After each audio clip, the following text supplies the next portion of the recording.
Good morning, student. This is Radhika from the Department of Physics in Sir C.R. Reddy College for Women, Eluru. Third BSc Physics, 6th semester Physics Cluster Paper 3, that is Energy Storage Devices. Now, coming to, I would like to deal the Unit 4.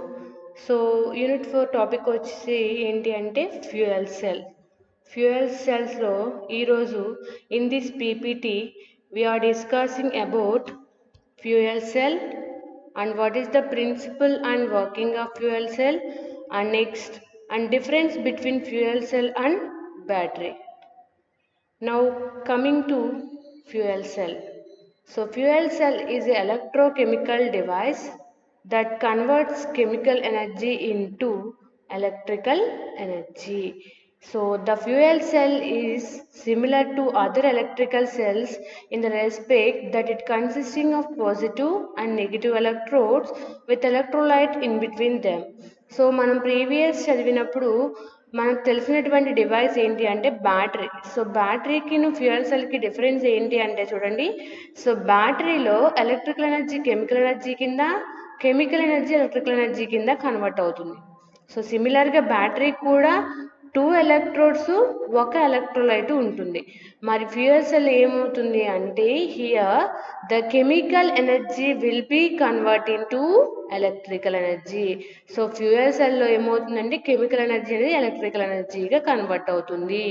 దీనికి కూడా 2 electrodes, positive and negative 2 electrodes ఉంటాయి. అలాగే అవి రెండు కూడా ఒక ఎలక్ట్రోలైట్లోనే dip చేసి ఉంటాయి. రెండింటికి మధ్యలో ఎలక్ట్రోలైట్ అనేది ప్లేస్ చేసి ఉంటుంది. So fuel cell is electrochemical device like A battery, but it will be converts chemical energy into electrical energy. So fuel సెల్లో ఎలా ఉంటాయి అంటే 2 ఎలక్ట్రోడ్స్ అన్నాము, anode or cathode or positive or negative electrodes. మరి ఈ electrodes వేటి మీద బేసే run అవుతాయి అంటే ఎలా ఎగ్జిస్ట్ అయి ఉంటాయి అంటే the negative electrode is suitable for fuel. So fuel ఈ suitable form is supplied to the negative electrode. ఈ నెగిటివ్ ఎలక్ట్రోడ్కి ఎప్పుడూ కూడా ఫ్యూయల్ అనేది సప్లై అవుతూనే ఉంటుంది. కాబట్టి నెగిటివ్ ఎలక్ట్రోడ్ని ఫ్యూయల్ ఎలక్ట్రోడ్ అని కూడా అంటాం. And the positive electrode which is often oxygen from air. So ఈ పాజిటివ్ ఎలక్ట్రోడ్ అనేది మనకి ఆక్సిజన్ సప్లై ఎప్పుడు ఉంటుంది త్రూ ఎయిర్. సో కాబట్టి దీన్ని మనం ఆక్సిడెంట్ ఎలక్ట్రోడ్ అని కూడా అంటాం. So positive electrode and when the cell will be operates, ఎప్పుడైతే సెల్ ఆపరేట్ అవుతుందో అప్పుడు ఇక్కడ వచ్చినటువంటి fuel will be oxidise and the chemical reaction provides the energy that will be converts into electricity. అంటే మనం తీసుకున్న ఈ హైడ్రోజన్, ఈ ఆక్సిజన్ రెండు కూడా 2 ఎలక్ట్రోడ్స్ దగ్గరికి వచ్చాయి కదా, ఈ వచ్చినటువంటి రెండు కూడా ఎప్పుడైతే కెమికల్ రియాక్షన్ జరుగుతాయో అప్పుడు the chemical energy will be converts into electricity అని చెప్తున్నారు.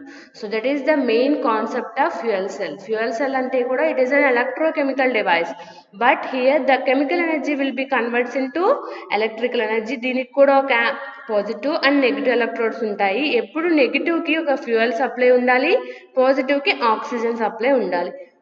ఈ ఫ్యూయల్ అనేది ఈ ఆక్సిజన్తో కెమికల్ రియాక్షన్ జరిపినప్పుడు సెల్ ఆపరేట్ అయినప్పుడు సెల్ జరుపుతుంది కదా, సో అలా ఆపరేట్ అయినప్పుడు ఆ chemical energy will be converts into electrical energy అని చెప్తున్నారు ఫ్యూయల్ సెల్లో. Now the principle and working of fuel cell. ఇప్పుడు వరకు చెప్పింది కూడా అదే, మళ్ళీ ఒకసారి ఎక్స్ప్లెయిన్ చేస్తున్నాం. So principle and working of fuel cell అంటే ప్రిన్సిపల్కి చూడడమ్మా, fuel cell is a battery, it is a storaging battery with regular supply of fuel and oxidant. So మనకి బ్యాటరీ లాగా ఛార్జ్ చేసుకోవడం అనేది జరగదు ఇక్కడ. మరి ఇలా జరుగుతుందంట, a regular supply of fuel and oxidant. ఆ ఎలక్ట్రోడ్స్కి continuous supply of fuel and oxygen రెండు కూడా వస్తూనే ఉండాలి.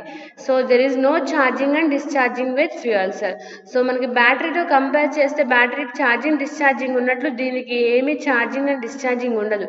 ఎందుకని అంటే మనం హైడ్రోజన్ ఇచ్చినంతసేపు, ఆక్సిజన్ ఇస్తున్నంతసేపు ఈ సెల్ వర్క్ అవుతూనే ఉంటుంది. సో ఛార్జింగ్ అండ్ డిశ్చార్జింగ్ అనే మాట ఉండదు. ఓన్లీ మనకి continuous supply, regular supply of fuel and oxidant అనేది ఇక్కడ మెయిన్ ఇంపార్టెంట్. సో దీనికి కూడా మెయిన్ కాంపోనెంట్స్ ఏంటనుకున్నాం? Anode, cathode and electrolyte. యానోడ్ని మనం నెగిటివ్ ఎలక్ట్రోడ్ అంటాము, క్యాథోడ్ని పాజిటివ్ ఎలక్ట్రోడ్ అంటున్నాము, ఎలక్ట్రోలైట్ని తెలుసు మనకి ఇన్ బిట్వీన్ 2 ఎలక్ట్రోడ్స్ ఉంటుంది. బట్ ఇక్కడ మనం తీసుకున్న ఫ్యూయల్ సెల్లో ఏమనొచ్చు అంటే ఈ నెగిటివ్ ఎలక్ట్రోడ్ని ఫ్యూయల్ ఎలక్ట్రోడ్ అంటున్నాం. ఎందుకని? దానికి ఎప్పుడూ కూడా కంటిన్యూస్ సప్లై ఆఫ్ ఫ్యూయల్ అనేది ఉండాలి. అలాగే పాజిటివ్ ఎలక్ట్రోడ్ని ఏమంటున్నాం? ఆక్సిడెంట్ ఎలక్ట్రోడ్ అంటున్నాం. ఆక్సిడెంట్ అని ఎందుకు అంటున్నాం? దీనికి కంటిన్యూస్ సప్లై ఆఫ్ ఆక్సిజన్ ఉంటుంది కాబట్టి. అలాగే ఇక్కడ తీసుకున్న ఎలక్ట్రోలైట్ అనేది 2 రకాలుగా అవ్వచ్చు. ఏంటంట? ఎసిడిక్ అవ్వచ్చు లేదా ఆల్కలైన్ కూడా అవ్వచ్చు. సో ఎసిడిక్ సొల్యూషన్స్ తీసుకోవచ్చు, లేదంటే ఆల్కలైన్ సొల్యూషన్స్ కూడా మనం తీసుకోవచ్చు. సో చూడండి ఇక్కడ డయాగ్రామ్లో this is anode, this is cathode. So negative terminal, దీనికి ఎప్పుడూ కూడా మీకు continuous supply of fuel that is hydrogen అనేది అప్లై అవుతూ ఉంటుంది. సో ఈ ఎలక్ట్రోడ్ దగ్గరికి వచ్చేది hydrogen. So next positive electrode that is cathode. So ఇక్కడికి వచ్చేది ఏంటి అంటే ఎయిర్ నుంచి ఆక్సిజన్ అనేది కంటిన్యూస్ సప్లై వస్తుంది కాబట్టి దీన్ని ఆక్సిడెంట్ ఎలక్ట్రోడ్ అంటాం. ఇక్కడ ఏముంటుంది? ఆక్సిజన్ అనేది ఉంటుంది కాబట్టి. ఇన్ బిట్వీన్ ఉండేది ఎలక్ట్రోలైట్. ఓకే, సో ఈ ఎలక్ట్రోలైట్ అనేది రెండింటికి మధ్యలో సపరేట్ చేసి ఉంటుంది. ఈ సెల్ ఎప్పుడైతే ఆపరేట్ అవుతుందో అప్పుడు ఈ హైడ్రోజన్ ఈ ఆక్సిజన్తో రియాక్షన్ జరిపినప్పుడు మనకి ఈ ఎలక్ట్రాన్ ఫ్లో ఎలా ఉంటుంది, లోపల అయాన్ ఫ్లో ఎలా ఉంటుంది. సో ఎక్స్టర్నల్ సర్క్యూట్లో మనకి కరెంట్ అనేది ఫ్లో అవుతుంది, ఎలక్ట్రిసిటీ ప్రొడ్యూస్ అవుతుంది. The chemical energy will be converts into electrical energy. This is the schematic symbol for fuel cell. So excess of water కానీ హైడ్రోజన్ కానీ ఏమున్నా సరే వీటిలో నుంచి బయటకు వెళ్తుంది. This is the diagram. So what is the process at anode and cathode? So anode దగ్గర ఏం జరుగుతుంది, క్యాథోడ్ దగ్గర ఏం జరుగుతుందో చూద్దాం. సో నెక్స్ట్ మనకి ఇప్పటి వరకు మనం చెప్పాం, ఏం చెప్పాం? ఇదిగోండి ఇది యానోడ్, దీన్ని మనం హైడ్రోజన్ ఫ్యూయల్ అంటున్నాం, క్యాథోడ్ దీన్ని ఆక్సిజన్ ఫ్యూయల్ అంటున్నాం. మరి వీటిని పంపించాలి అంటే ఇక్కడ ఆక్సిజన్ని ఫ్యూయల్ కంటైనర్ ఉండాలి, అలాగే ఆక్సిజన్ కంటైనర్ ఉండాలి, వాటికి ప్రత్యేకంగా సప్లయర్స్ కూడా ఉండాలి. కాబట్టి అనదర్ కాంపోనెంట్స్ ఏం చెప్పొచ్చు? ఫ్యూయల్ సప్లయర్ చెప్పొచ్చు, ఆక్సిజన్ సప్లయర్ చెప్పొచ్చు, కంటైనర్స్ చెప్పొచ్చు అండ్ సపరేటర్స్ కూడా చెప్పొచ్చు. ఇవన్నీ కూడా అందులో ఎగ్జిస్ట్ అయి ఉండేటువంటి పార్ట్సే. అలాగే ఒక ఫ్యూయల్ సిస్టమ్ కంప్లీట్గా ఉంది అంటే, ఒక సిస్టమ్ ఉంది అంటే అక్కడ మనకి పవర్ అనేది ఖచ్చితంగా, అవునా, ఎలక్ట్రిసిటీ వస్తుంది కదా.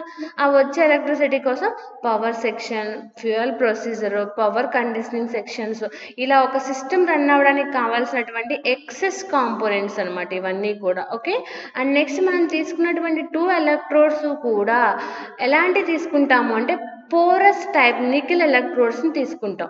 2 permeable nickel electrodes are immersed in well conducting electrolyte. So మనం తీసుకున్నటువంటి ఈ ఎలక్ట్రోడ్స్ కూడా 2 permeable nickel electrodes అంటే పోరస్ టైప్, చిన్న చిన్న హోల్స్ ఉన్నటువంటి టైప్ ఆఫ్ మెటీరియల్స్ తీసుకుంటాం. ఎందుకంటే ఇందులో నుంచి అయాన్స్ అనేవి ట్రావెల్ అయి వెళ్ళాలి కాబట్టి. సో అలాంటి పర్మియబుల్ నికెల్ ఎలక్ట్రోడ్స్ అనేవి మనం తీసుకున్నాము. ఆ ఎలక్ట్రోడ్స్కి మధ్యలో ఎలక్ట్రోలైట్ అనేది ప్లేస్ చేయడం జరిగింది. సో ఇప్పుడు మనం చెప్పాం ఎలక్ట్రోలైట్ అనేది 2 రకాలుగా ఉండొచ్చు, ఎసిడిక్ అవ్వచ్చు, ఆల్కలైన్ అవ్వచ్చు. సో ఆ 2 టైప్స్ని బేస్ చేసుకుని మనకి ఫ్యూయల్ సెల్స్ అనేవి 2 రకాలు. If suppose the electrolyte solution is sulphuric acid, then the fuel cell is acidic fuel cell. If the electrolyte solution is KOH and alkaline, then the cell is alkaline fuel cell.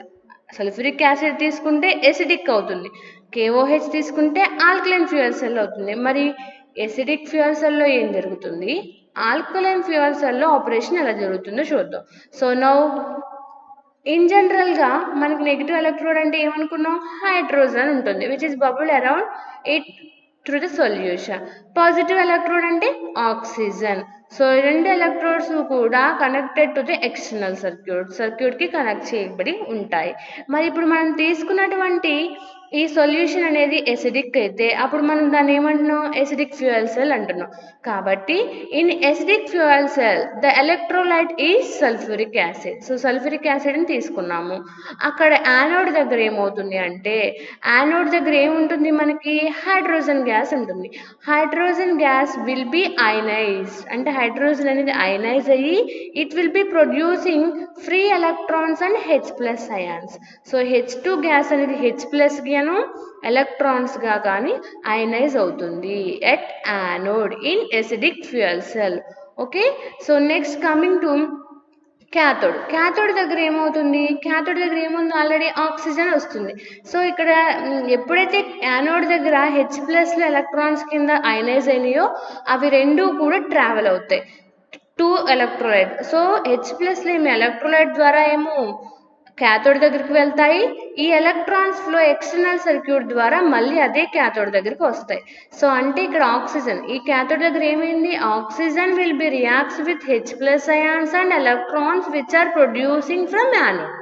So ఏవైతే anode దగ్గర నుంచి produce అయ్యి వస్తున్నాయో through electrolyte ఏమో H+ ions, external circuit నుంచి electrons రెండు కూడా ఈ క్యాథోడ్ దగ్గరికే వచ్చి అక్కడున్న ఆక్సిజన్తో రియాక్షన్ జరుగుతాయి. సో అందుకే oxygen will be reacts with the H+ ions and electrons which are producing at anode and give H2O. So వాటర్ని రిలీజ్ చేశాయి.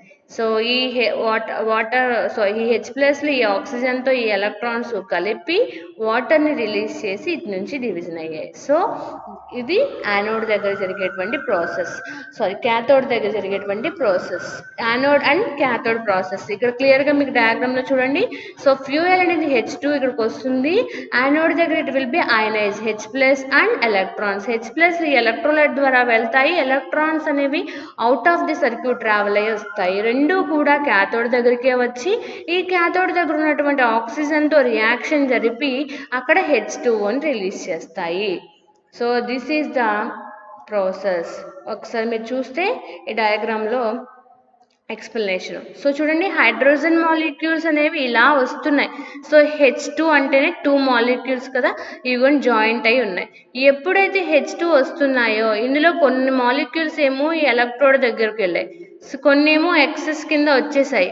సో ఎప్పుడైతే హైడ్రోజన్ ఈ ఎలక్ట్రోడ్ దగ్గరికి వెళ్ళిందో అప్పుడు అది అయనైజ్ అయ్యింది. అయనైజ్ అయ్యి చూడండి, గ్రీన్ కలర్లో వచ్చేవేమో H+ అంటున్నాం, ఏవైతే ఎల్లోయిష్గా వెళ్తున్నాయో అవి ఎలక్ట్రాన్స్ అనుకున్నాం. So H+ ions travelling through electrolyte and electrons will be travelling out of the circuit. So ఈ H+ అయాన్స్ అనేవి ఎక్కడికి వచ్చాయి, క్యాథోడ్ దగ్గరికి వచ్చాయి. మరి క్యాథోడ్ దగ్గరికి ఏ సప్లై వస్తుంది చూడండి, ఆక్సిజన్ O2. సో ఈ ఆక్సిజన్లో ఏమవుతున్నాయి మనకి, ఈ oxygen will B combined with this H+ ions. So చూడండి, మాలిక్యూల్స్ రెండు H2లు ఒక ఆక్సిజన్ రెండు కలిపి మనకి వాటర్ కింద బయటకు వచ్చేస్తున్నాయి. కనబడిందా మాలిక్యూల్స్ షేప్లో? సో ఇలా వచ్చి మనకి ఎదుగోండి H2O, కొన్ని ఎక్సెస్ ఆఫ్ ఆక్సిజన్లు యాజ్ ఇట్ ఈస్ బయటకు వచ్చేస్తాయి. సో ఇక్కడ మనకి ఏమవుతుంది, ఈ ప్రాసెస్ జరిగేటప్పుడు ఇక్కడ ఎలక్ట్రిసిటీ అనేది ప్రొడ్యూస్ అవుతుంది. లోపల chemical energy will be converts into electrical energy. Excess of ఏం ఫామ్ అవుతుంది అంటే హీటు, అలాగే ఎక్సెస్ ఆఫ్ వాటర్ కూడా రిలీజ్ అవుతుంది. ఇవి రెండు కూడా సైడ్ ప్రొడక్ట్స్ అని అంటాం. చూడండి, ఇక్కడ హీట్ ప్రొడ్యూస్ అవుతుంది, అట్ ది సేమ్ టైం మనకి ఇక్కడ ఎక్సెస్ ఏమొస్తుంది, వాటర్ వస్తున్నాయి. సో ఇవి రెండు కూడా సైడ్ ప్రొడక్ట్స్ కింద చెప్తాం. So hydrogen which is ionized at anode and the ionized ions will be moving through electrolyte to the cathode and will be reacts with oxygen to form water. So ఇది net reaction అని అర్థం. So ఇక్కడ మనకు అర్థమవుతుంది కదమ్మా క్లియర్గా, ఈ hydrogen ions అనేవి ఇటు ట్రావెల్ అయ్యి వస్తున్నాయి, ఎలక్ట్రాన్స్ అనేది అవుట్ ఆఫ్ ది సర్క్యూట్. ఎప్పుడైతే electrons out of the circuit వెళ్తున్నాయి అప్పుడు మనకి ఎలక్ట్రికల్ ఎనర్జీ ప్రొడ్యూస్ అవుతుంది. సో ఇక్కడ ఎక్సెస్ ఆఫ్ వాటర్, హీట్ రెండు కూడా సైడ్ ప్రొడక్ట్స్ కింద డిజైన్ చేయడం జరుగుతుంది. So this is about the working and principle of fuel cell. So ఇది క్లియర్గా దాన్ని ఇక్కడ ఎక్స్ప్లెయిన్ చేయడం జరుగుతుంది. And next alkaline fuel cell, అది ఎసిడిక్ అయితే ఏమంటున్నాం, H2SO4 తీసుకున్నాము, H+ అయాన్స్ అనేవి మైగ్రేట్ అయ్యాయి. ఒకదాని నుంచి ఇంకొక ఎలక్ట్రోడ్కి. మరి ఇప్పుడు ఆల్కలైన్ ఫ్యూయల్ సెల్ అంటే ఏం చెప్పొచ్చు అంటే the electrolyte is potassium hydroxide. So మనం తీసుకున్న ఎలక్ట్రోలైట్ పొటాషియం హైడ్రాక్సైడ్ అయితే దాన్ని ఆల్కలైన్ ఫ్యూయల్ సెల్ అంటున్నాం. సో మరి ఇంపార్టెంట్ ఫీచర్ ఏంటి అంటే ఇక్కడ మనకి KOHలో ఎక్సెస్ ఆఫ్ OH అయాన్స్ అనేవి ఉంటాయి. సో ఈ OH అయాన్స్ అనేవి కీ రోల్ని ప్లే చేస్తాయి రియాక్షన్స్లో. సో ఎలా చేస్తాయి చూడండి. యాక్చువల్గా మనకి యానోడ్ దగ్గర ఏముంటుంది, హైడ్రోజన్ గ్యాస్ ఉంటుంది. ఈ హైడ్రోజన్ అనేది డైరెక్ట్గా OH- తో రియాక్ట్ అవుతుంది. ఇన్ జనరల్గా ఎసిడిక్లో అయితే H+ ఎలక్ట్రాన్స్ కింద రిజాల్వ్ అయిందా, కానీ ఇప్పుడు ఏమైంది, hydrogen will reacts with OH- ions. So ఈ KOHలో ఉన్న ఎక్సెస్ ఆఫ్ OH- అయాన్స్తో రియాక్షన్ జరిపి వాటర్ని అండ్ ఎలక్ట్రాన్స్ని రిలీజ్ చేస్తుంది. సో ఇక్కడ యానోడ్ దగ్గరే మనకి వాటర్ రిలీజ్ అవుతుంది. ఎప్పుడు ఆల్కలైన్ ఫ్యూయల్ సెల్లో. So H2 reacts with excess of hydroxyl ions to form water and electrons. So anode దగ్గర ఫామ్ అయినటువంటి వాటర్ అనేది ఇదిగోండి చూడండి, ఈ డయాగ్రామ్లో H2 వచ్చింది ఎక్కడికి, యానోడ్ దగ్గరికి. ఇక్కడ యానోడ్ దగ్గర H2 ఏమవుతుంది, ఈ OH ఎలక్ట్రోలైట్లో ఉన్న OH- అయాన్తో రియాక్షన్ జరిపి H2O కింద బయటకు వస్తుంది. సో ఇది రియాక్ట్ అయినప్పుడు ఏమవుతుంది, హైడ్రోజన్లో ఉన్నటువంటి ఎలక్ట్రాన్స్ అనేవి త్రూ ఎక్స్టర్నల్ సర్క్యూట్ ట్రావెల్ అయ్యి మళ్ళీ క్యాథోడ్ దగ్గరికి వచ్చేసాయి. సో ఇక్కడ ఎక్సెస్ OH- అయాన్స్ అనేవి ఇలా వచ్చాయి, ఇక్కడ రియాక్ట్ అయ్యి వాటర్ని ఫామ్ చేశాయి. సో అండ్ క్యాథోడ్లో ఏమవుతుంది అంటే మనకి the electrons and water produce at anode. మనకి ఇక్కడ ప్రొడ్యూస్ అయిన వాటర్ని మళ్ళీ మనకి ఇక్కడ యానోడ్ నుంచి క్యాథోడ్కి పంపించడం జరుగుతుంది. సో ఆ వాటర్ని, ఆ ఎలక్ట్రాన్స్ని ఈ ఆక్సిజన్ తీసుకుని మళ్ళీ ఎక్సెస్ ఆఫ్ హైడ్రాక్సిల్ అయాన్స్ని ఫామ్ చేస్తుంది. సో నెగిటివ్ ఎలక్ట్రోడ్ దగ్గర ఉన్నటువంటి ఆక్సిజనే మళ్ళీ ఎలక్ట్రాన్స్ని యాక్సెప్ట్ చేస్తుంది. అట్ ది సేమ్ టైం ఇక్కడ ఫామ్ అయినటువంటి వాటర్ని మళ్ళీ మనం దీనికి సప్లై చేస్తే it will be producing hydroxyl ions. So the OH ions move through the electrolyte and electrons move around the circuit. So OH- ions electrolyte లో travel అయితే electrons అనేవి out of the circuit travel అవుతుంది. ఇక్కడ water అనేది ఎక్కడ form అయ్యింది, మనకి anode దగ్గరే ఫామ్ అయింది. It is used at cathode. Produce అయ్యిందేమో యానోడ్ దగ్గర, అది యూజ్ చేసుకున్నదేమో క్యాథోడ్ దగ్గర. సో నెట్ రియాక్షన్ ఏం చెప్పొచ్చు, hydrogen and oxygen will be supplied to the fuel cell, then the electrical energy will be produce. The chemical reaction ఎప్పుడైతే hydrogen will be reacts with oxygen then producing water and excess of heat, ఈ రెండు produce అవుతాయి. ఈ process chemical reaction జరిగేటప్పుడే మనకి electrical energy అనేది produce అవుతుంది. ఇక్కడ మనం తీసుకున్నటువంటి ఈ వాటర్ అండ్ హీట్ని waste products or side products కింద చెప్తాము. సో ఫ్యూయల్ సెల్ అంటేనే hydrogen reacts with oxygen to form water and heat with generating electricity అని అర్థం. ఓకే, సో ఫ్యూయల్ సెల్లో అది. Next, what are the difference between the battery and fuel cell. So మనకు తెలుసు కదా బ్యాటరీ అంటే ఏంటి, మనం బ్యాటరీని ఛార్జింగ్ ఎలా చేసుకుంటాం చెప్పండి, ఎలక్ట్రిసిటీ ద్వారా, అవునా. ఎనర్జీని క్యాప్చరింగ్ ఎలా ఉంటుంది, స్టోర్ చేసుకునేది by electricity. Battery makes electricity from the energy it has stored inside the battery. మనం ఎలక్ట్రిసిటీని తీసుకుని దాన్ని స్టోర్ చేసుకోవడం జరుగుతుంది. కానీ ఫ్యూయల్ సెల్లో ఏం చెప్పాను నేను, ఫ్యూయల్ని తీసుకుని దాన్ని మనం ఎలక్ట్రిసిటీ కింద మార్చుకుంటున్నాం, అవునా. So fuel cell makes it electricity from the fuel and external tank, fuel tank. So fuel tank నుంచి ఫ్యూయల్ తీసుకుని it will be converts in to electricity. So next ఏం చెప్పొచ్చు అంటే battery has a life time less than the fuel cell, అవునా. So మనకి fuel cell కింద బ్యాటరీకి ఎందుకు less time ఉంటుంది అంటే ఫ్యూయల్ సెల్కి మనం ఏమి ఛార్జింగ్ అండ్ డిశ్చార్జింగ్ ఇవ్వం. ఇది ఛార్జ్ అవుతుంది, డిశ్చార్జ్ అవుతుంది అనే ఆప్షన్ లేదు. సో అందుకే దానికి ఎక్కువ టైం ఉంటుంది, దీనికి లెస్ దాన్ టైం ఉంటుంది. ఈ stores energy by electricity. Battery అనేది ఎలా ఛార్జ్ అవుతుంది, మనకి ఎలక్ట్రిసిటీ. మన ఫ్యూయల్ సెల్లో available fuel, continuous supply of fuel ఉండడం వల్ల మనకి ఛార్జింగ్ అనేది జరుగుతుంది, ఛార్జింగ్ అనేది ఉండదు అని అర్థం. So battery runs down, the electrodes dissolve. So battery ఎప్పటికీ రన్స్ డౌన్ అయిపోతుంది, దానిలో ఉన్న ఎలక్ట్రోడ్స్ కెమికల్ కాంపోజిషన్ మొత్తం కంప్లీట్ అయిపోతుంది. అయిపోగానే బ్యాటరీ అనేది దాన్ని బ్యాటరీ వర్క్ అవ్వడం మానేస్తుంది. కానీ ఫ్యూయల్ సెల్లో అలాంటి ఆప్షన్ ఉందా? మనం ఎంతవరకు ఇస్తామో హైడ్రోజన్ని ఆక్సిజన్ని అంతవరకు ఫ్యూయల్ సెల్ రన్ అవుతూనే ఉంటుంది. So fuel cell operates for as long as oxygen and hydrogen flow. అవి రెండు ఉన్నన్ని రోజులు ఆ ఫ్యూయల్ సెల్ వర్క్ అవుతూనే ఉంటుంది. సో కానీ it has high efficiency then fuel cell. So fuel cell కన్నా బ్యాటరీకే ఎక్కువ ఎఫిషియన్సీ అనేది ప్రొడ్యూస్ అవుతుంది. లెస్ ఎఫిషియన్సీ అనేది ఫ్యూయల్ సెల్కి ఉంటుంది. కానీ మనకి ఇక్కడ ఎటువంటి కెమికల్ చేంజెస్ అనేవి ఉండవు ఫ్యూయల్ సెల్లో, బట్ బ్యాటరీలో కెమికల్ చేంజెస్ అనేవి అక్కర్ అవుతాయి. So here no need of fuel supply. Fuel supply ఖచ్చితంగా మనకి ఫ్యూయల్ సప్లై అనేది ఖచ్చితంగా ఫ్యూయల్ సెల్లో కావాలి, బ్యాటరీలో అయితే నో నీడ్ అని చెప్తున్నారు.